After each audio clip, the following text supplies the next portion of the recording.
Welcome friends, chef Ziaul kitchen. আজকে আমি তৈরি করব এগ কারি।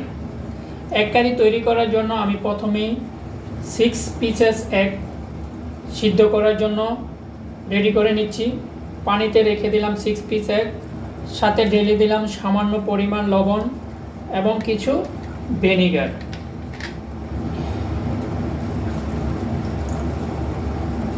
ভিনেগারের উপকরণটা সবাই হয়তো জানেন, তারপর আমি নিজে থেকে আপনাদেরকে জানাচ্ছি। ভিনেগার এবং লবণ দিয়ে যদি আপনি ডিমটা সিদ্ধ করেন, সিদ্ধ করার পর যখন ডিমটা আপনি পিল সরাতে চেষ্টা করবেন, তখন ডিমটা ভেঙে যাবে না, সুন্দরভাবে ডিম থেকে পিলটা সরানো যাবে। আপনি ডিমটাকে 10 মিনিট সিদ্ধ করবেন, তাহলে ভিতরের ডিমটা ভালোভাবে সিদ্ধ হবে এবং শক্ত হবে ভিতরের ডিমটা। ডিমগুলো সিদ্ধ করার সময় আপনি একটি নির্দিষ্ট ফ্লেমে রাখবেন। সুইচটা নির্দিষ্ট জায়গায় থাকবেন, যাতে ওই ফ্লেমে ডিমটা ভালোভাবে সিদ্ধ হয়। তো বন্ধুরা, আমার ডিমগুলো সিদ্ধ হয়ে গেল। এখন আমি ডিমগুলো চুলা থেকে সরিয়ে নেব। ডিমগুলো পিলে নিলাম। ডিমটা দেখেন একটু ভাঙেনি, সুন্দরভাবে পিল হয়ে গেল। এভাবে সিদ্ধ করার আগে আপনি কিছু ভিনেগার এবং কিছু লবণ ঢেলে সিদ্ধ যদি করেন ডিমটা, আপনার ডিমটা পিল করার সময় খুব সুন্দরভাবে পিল করতে পারবেন।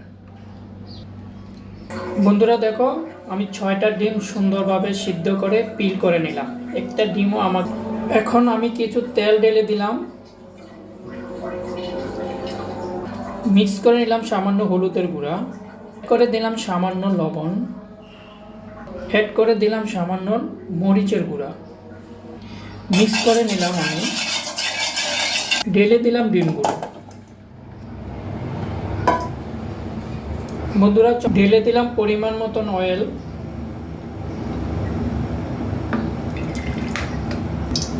তেল গরম হয়ে গেল, এখন ঢেলে দেব ডিমগুলো।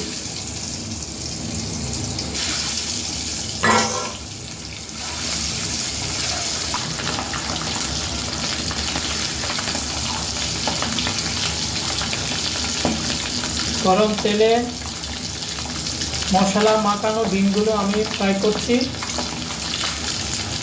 ডিমগুলো ফ্রাই কালারটা দেখেন কত সুন্দরভাবে হয়ে গেল। সুন্দর একটা কালার, ফ্রাইং কালার আসলো। এখন আমি ডিমগুলা চুলা থেকে সরিয়ে নিলাম। তেজপাতা অ্যান্ড শুকনা মরিচ ঢেলে দিলাম।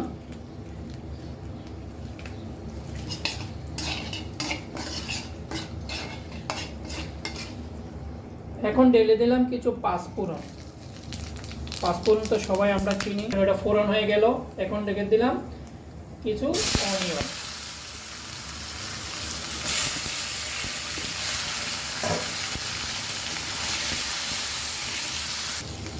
আপনার গ্যাসের ফ্লেমটা, যেটা ফায়ার হয়, একটা নির্দিষ্ট স্থানে রাখবেন। বেশি ফায়ারও দিবেন না, কম ফায়ারও দিবেন না, তাইলে আপনার অনিয়নটা যে ফ্রাই হবে, বাদামি কালার করার জন্য যে আপনি তেলে ভাজতেছেন, এটা সুন্দরভাবে আপনি বাদামি কালার করতে পারবেন, যেটাকে আমরা ব্রাউন কালার বলি। এই ব্রাউন কালারটা করার জন্য আগুনের ফ্লেমটা একটা স্থিরভাবে রাখবেন। বেশিও করবেন না, কমও করবেন না, ধীরে ধীরে অনিয়নটা ব্রাউন কালার হয়ে যাবে। তবে সবসময় আপনি সুন্দরভাবে নাড়াচাড়া করতে থাকবেন। অনিয়ন পানিগুলো শুকিয়ে ধীরে ধীরে ব্রাউন কালার হচ্ছে, বাদামি কালারের মতো হয়ে যাচ্ছে। পেঁয়াজগুলো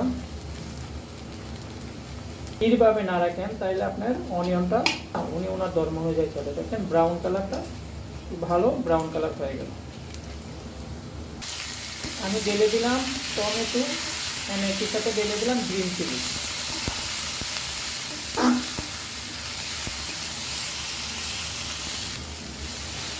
ভালোভাবে নাড়তে থাকবেন, দেখবেন কালারটা অন্য স্ট্যান্ডার্ড কালার হয়ে যাবে। টমেটোর মধ্যে যে পানিগুলো থাকে, পানিগুলো শুকাতে হবে। পানিগুলো ভালোভাবে শুকিয়ে নিলে আপনার গ্রেভিটা টেস্ট ভালো হবে।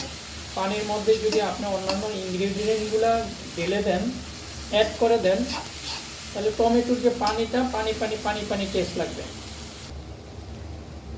এখন আমি ঢেলে দিব 1 টিস্পুন বাদাম বাটা, 1 টিস্পুন রসুন বাটা, আমি ঢেলে দেব 1 স্পুন আদা বাটা। মিক্স করে নিচ্ছি আদা paste, garlic paste, almond paste. আমি 3টা ইনগ্রেডিয়েন্ট একসাথে মিক্স করে নিলাম,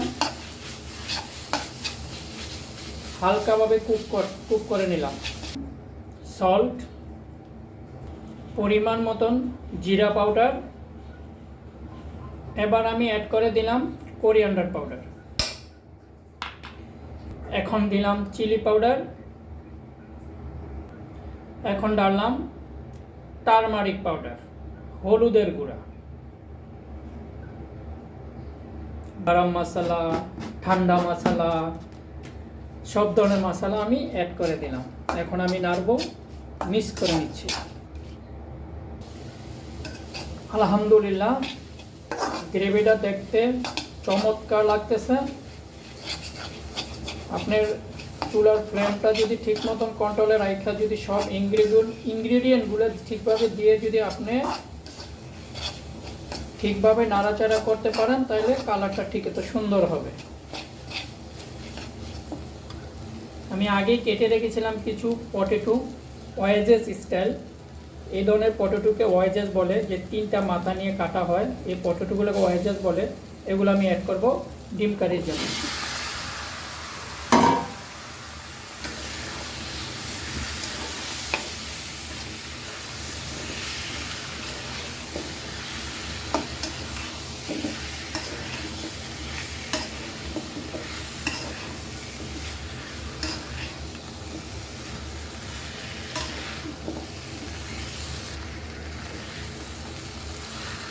ফ্রেন্ডস, দেখো আমার এই পটেটোগুলো আমি আমার গ্রেভির সাথে মিক্স করতেছি। কালারটা কীরকম দেখতে লাগতেছে তোমরা অবশ্যই কমেন্টসে জানাবে।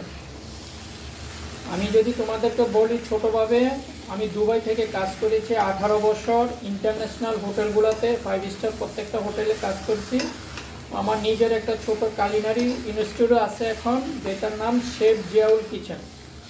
তোমরা যদি কেউ কোনো কোর্স করতে ইচ্ছা প্রকাশন করো, তাহলে আমাকে কমেন্টসে বলো। আমি ছোট্ট রেটে, ছোট্টভাবে আমি তোমাদেরকে international course, food safety hygiene সহ একটা কোর্স শিখিয়ে দিতে পারবো কম খরচের মধ্যে। আমি খুব বড় খরচ নেব না, খুব কম খরচের মধ্যে কোর্স করতে পারবা ইন্টারন্যাশনাল কুইজিন, যেখানে ফুড সেফটি অ্যান্ড হাইজিনের একটা ভালো কোর্স তুমি শিখতে পারবে আমার কাছ থেকে।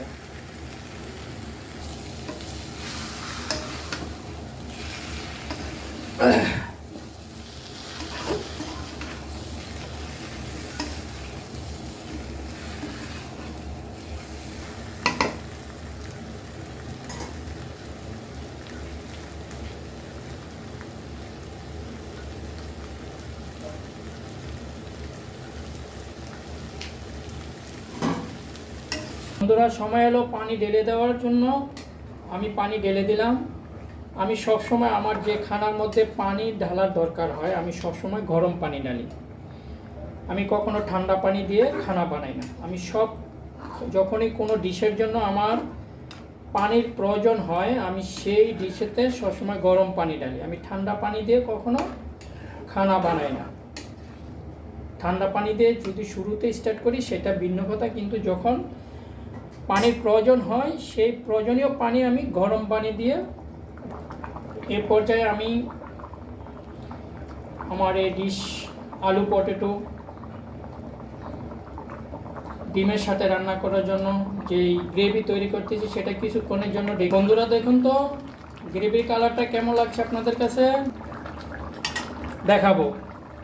এই পর্যায়ে আমি আমার ডিমটা ঢেলে দিলাম।